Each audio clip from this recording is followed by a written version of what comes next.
అయితే మీకు ఆబ్వియస్గా క్రిష్ గారితో డైరెక్టర్ గారు కాబట్టి కాన్వర్జేషన్ అది ఎక్కువ ఉంటుంది. బట్ బాలకృష్ణ గారి నుంచి ఎటువంటి ఇన్పుట్స్ వచ్చేవి? అయ్యో చాలా అండి.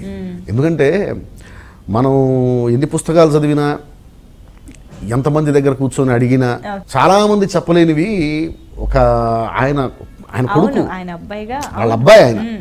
సో వాళ్ళ అబ్బాయికి వాళ్ళ నాన్నగారి గురించి తెలిసినంతగా మనకు తెలియదు కదా. సో ఇంట్లో రామారావు గారు ఎలా ఉంటారు, వాళ్ళ పిల్లల దగ్గర ఆయన ఎలా ఉంటారు, తారకమ్మ గారి దగ్గర రామారావు గారి బిహేవియర్ ఎలా ఉంటుంది, ఇవన్నీ కూడా మనం పుస్తకాల్లో కూడా చదవలేము.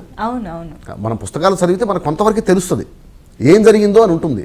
కానీ ఎలా జరిగింది అనేది మనకి పుస్తకాల్లో మనం పట్టుకోలేము. మన ఊహకి మనం ఊహించుకోవాలి. ఈ సన్నివేశం ఇలా జరిగింది అంటే ఆయన నడక ఇలా ఉంటుంది కాబట్టి, ఆయన మాట్లాడే విధానం ఇలా ఉంటుంది కాబట్టి, సో ఇలా జరిగి ఉంటుంది, ఇలా మాట్లాడి ఉంటారు అని చెప్పి మనం ఒక ఊహని మనం క్రియేట్ చేసుకోగలం. అంతవరకే. ఆ ఊహ వాస్తవానికి దగ్గరగా ఉండొచ్చు, వాస్తవానికి దూరంగా ఉండొచ్చు.